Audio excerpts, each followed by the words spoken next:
Salut et bienvenue dans cette troisième vidéo. C'est la troisième vidéo, oui, c'est la troisième vidéo. Euh, Nous allons faire un deuxième cas de subnetting, un cas pratique, un troisième cas. Voilà, c'est la troisième vidéo, donc un troisième cas pratique de subnetting IP version 4. Et cette fois-ci, nous allons travailler sur la classe B. Parce que la première vidéo, c'était la classe C. La deuxième vidéo, c'était la classe C. Et pour cette troisième vidéo, nous allons travailler sur la classe B. Donc, je vais cliquer sur New Problem. Slash 21, c'est la classe B. Et là, je suis en train de voir un slash 21. OK? C'est la classe B. Parce que la classe B commence de 16 à 23. Donc, 21. Oui, c'est bon. 21, c'est bon. D'accord. Alors, le problème ici, c'est 88.165.65.93/21. Alors, comme dans les deux premières vidéos, on va d'abord commencer par quoi? On va rechercher le block size. On a besoin de ça, de ça, de ça, de ça, de ça. OK, si vous avez suivi la première et la deuxième vidéo, vous savez déjà ce que nous recherchons. Alors, le block size. Block size. Alors, ce sera 256 moins slash 21. Alors, slash 21 en binaire, c'est 1, 2, 3, 4, 5, 6, 7, 8. 1, 2, 3, 4, 5, 6, 7, 8. Là, ça fait 16. OK? Là, ça fait 16. 17, 18, 19, 20, 21. Ça fait 1, 2, 3, 4, 5, 6 et 7 et 8. 1, 2, 3, 4, 5, 6, 7, 8. OK. 1, 2, 3, 4, 5, 6, 7, 8. D'accord. Voilà, slash 21 en binaire. Écrivons slash 21. Cette forme binaire en décimale. On a 255 ici, point, 255 ici, point, 200, ici c'est combien ici là? Si on convertit tout ceci en décimale, là, nous avons 128. Et ici, nous avons 64. Ici, nous avons 32. Ici, nous avons 32. Ici, nous avons 16. Ici, nous avons 8, 4, 2, 1. Donc, on a là 1, 2, 3, 4, 5. Donc, 128 plus 64 plus 32 plus 16 plus 8. C'est ça qu'il est question. OK? Donc, 1, 2, 3, 4, 5. 1, 2, 3, 4, 5. Donc, ça sera 248. OK? Voilà. Point zéro.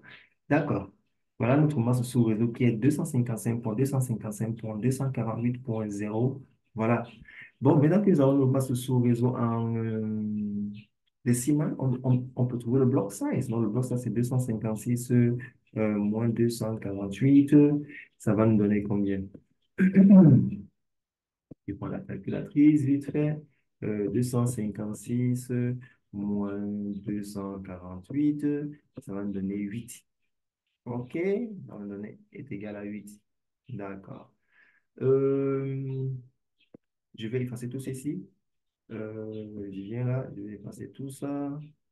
D'accord. D'accord, je peux écrire le masse sous réseau juste là-haut. 255.255.248.0.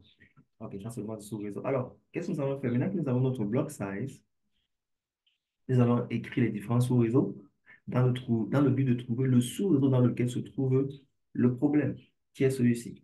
OK? Tout le... Et cette fois-ci, on va incrimenter quel byte? Cette fois-ci, on va incrimenter le troisième byte, parce que c'est le troisième byte ici qui n'est ni 0 ni 255.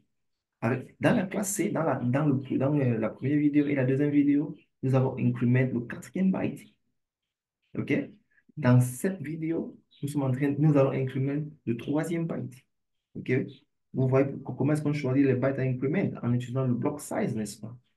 Donc, ici, là, on va incrimenter le troisième byte parce que c'est ce byte-là, une fois de plus, qui n'a ni 0 ni 255. Alors, sans plus tarder, alors, le premier X ici, là, ça représente 88 point, deuxième X ici représente 156. OK. Le troisième byte qu'on va increment commence toujours par 0. Le byte qu'on increment commence toujours par 0. OK. Et une fois qu'on a un byte qui est zéro, celui qui est, ou bien ceux qui sont à sa droite sont également zéro. OK? Voilà, c'est la règle. Bon, on va commencer l'incrementation jusqu'à ce qu'on trouve le réseau dans lequel se trouve cette adresse-ci. OK. All right. OK, le bloc size, c'est 8. D'accord. On va aller 8. Donc, x.8.0. On voit un peu? x.8.8 égale 16.0. Bon, on doit continuer à incrémenter 8 plus 8 plus 8 plus 8 dans le troisième bat jusqu'à ce qu'on trouve 65. C'est trop long. On est à 16. 65 est trop long. OK? Bon, nous savons que les nombres qui sont, les nombres standards de chaque byte sont les 2 puissance quelque chose. OK? 2 puissance quelque chose.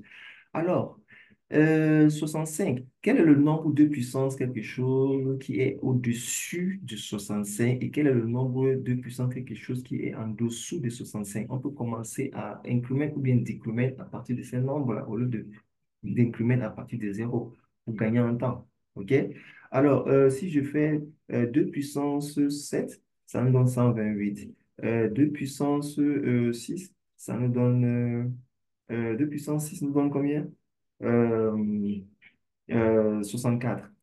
OK, d'accord. D'accord. Donc, on a 64, on peut utiliser 64 directement. Et 2 puissance et 125 et 128. OK? Donc, les nombres de puissance quelque chose, le nombre de puissance quelque chose qui est au-dessus de, qui donne un résultat au-dessus de 65, c'est 2 puissance 6 qui nous donne 64. Et le nombre de puissance quelque chose qui donne un résultat qui est supérieur à 65, c'est 2 puissance 7 qui est 128. OK? Donc voilà les deux réseaux qui nous intéressent là. Donc au lieu de décrément plus 8, plus 8, plus 8 jusqu'à arriver à 64, pourquoi pas commencer à incrémenter à partir de 64? It makes sense? D'accord. Donc sinon, on va rester incrément là jusqu'à... Voilà. Donc ce que je vais faire, je vais déjà effacer ceci. Voilà.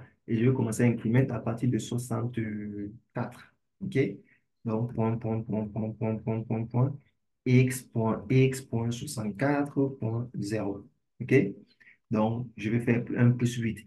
x.x. Plus 8, 64 plus 8, ça va me donner 64 plus 8. Je prends la calculatrice vite fait. 64 plus 8, ça me donne 72. D'accord. 72. 72.0. Boum. Pourquoi j'ai dit boum? Parce que les réponses sont déjà là. OK? Alors, je vais expliquer pourquoi est-ce que les réponses sont déjà là. Je vais d'abord effacer ici. Come on. Je vais effacer ici. Voilà. Alors, les réponses sont là pourquoi? Parce que on recherche un sous-réseau dont le troisième byte contient 65. C'est ça, n'est-ce pas? Alors, quand on regarde ceci, 65 est au milieu, n'est-ce pas? Ça ne sert plus à rien de continuer à incrémenter parce qu'on a déjà les deux sous-réseaux entre lesquels 65 se trouve. It makes sense? D'accord. Alors, le réseau s'il va finir où? Le réseau s'il va finir à x.x.71.255. Voilà. En fait, si vous avez des questions, s'il y a un point que vous ne comprenez pas ici, vous pouvez nous écrire à notre WhatsApp euh, business, ou bien, voilà, à notre WhatsApp business. OK? Comme ça, on pourra organiser un Zoom one-on-one pour vous expliquer euh, ce que vous n'avez pas, ce que vous ne comprenez pas ici. It makes sense? D'accord. Cela étant dit, euh, je veux également faire une petite pause pub pour parler de nos formations Cisco CCNA que nous offrons. C'est dans la formation Cisco CCNA qu'on explique même tout ce qui a à voir avec le networking. OK? C'est une formation qui est très bien pour les débutants qui veulent se lancer dans le networking. Et notre formation est online. OK? Sur Zoom. 101 online sur Zoom. OK? Nous écrire pour plus d'informations. Alors, cela étant dit, Nous allons continuer. Alors, bon, on récapitule un peu avant de ressortir les résultats. Alors, voici le problème qui nous a été donné. Je vais agrandir un peu. Voilà. Voici le problème qui nous a été donné pour trouver les réponses ici de ce problème. Premièrement, il fallait trouver le block size. OK? Deuxièmement, il fallait ressortir les différents sous-réseaux dans le but de trouver le sous-réseau dans lequel se trouve le problème. Maintenant que nous avons le sous-réseau dans lequel se trouve le problème, on peut utiliser ce sous-réseau pour donner les réponses à les réponses demandées. Je vais cercler le sous-réseau immédiatement. Et voici. Voilà. Alors, on reçoit les résultats. Euh, L'adresse réseau sera 88.156.65. Non, 64. Voilà. 64.0. OK? Voilà. C'est ça l'adresse réseau, c'est ça ici, 64.0. Alors, la première adresse valide, c'est 64.1, n'est-ce pas? 64.1. 88.156.60. L'adresse réseau, oh non, l'adresse réseau, c'est 64. What am I doing here? L'adresse réseau, c'est 64.0. Voilà, ça c'est le network address. La première adresse valide, c'est 64.1. OK? J'étais déjà en train de plonger dans l'océan. OK?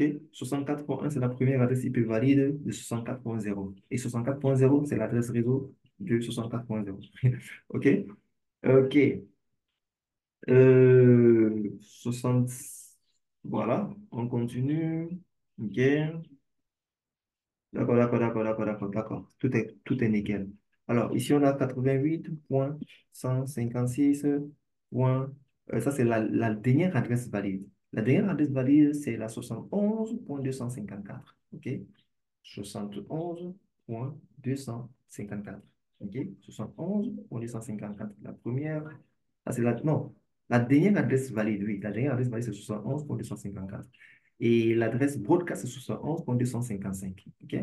Donc, 88. Avec la classe B, il faut faire attention parce que 71.255. Vous voyez que je réfléchis d'abord avant de. OK? Donc, ici, on a 71.255 qui est la dernière adresse de ce réseau qui représente l'adresse broadcast. La première adresse de ce réseau, c'est 64.0 qui représente l'adresse réseau. Et la première adresse valide, c'est 64.1. La dernière adresse valide, c'est 64 et 71.254. D'accord. L'adresse réseau qui suit, c'est 72.0. OK? D'accord. Donc, on va venir à 88.156.72.0. C'est l'adresse réseau du prochain subnet. On vérifie maintenant. Allons-y. Je vais cliquer sur check. Oh, yes, cool. On avait déjà raté ça quand j'avais mis 65 ici, là. OK. Alors là, je vais cliquer sur check answer. Je vais cliquer sur show answer, c'est correct. Sur check, yes. Show, cool. Check, yes. Show, cool. C'est bon jusqu'ici? Alors, on voit. Broadcast. Check, yes. Show, cool. C'est bon? Alors, voyons voir si on a bien incrémenté ici la 64 plus 8. OK? Check, yes, cool. Cool. Donc, avec la classe B, il faut faire un petit peu attention parce que euh, le byte qu'on incrémente généralement, c'est le troisième byte. Avec la classe C, c'est le quatrième byte. Mais quand on incrémente le troisième byte ou bien le deuxième byte, il faut être très méticuleux dans les choix des numéros, des nombres, des adresses IP. Donc, dans la prochaine vidéo, qui sera la quatrième vidéo, nous allons faire une autre classe B, OK? Une autre classe B, et puis bon, voilà quoi. D'ici la vidéo prochaine, je vous souhaite d'excellents moments et bye bye. God bless.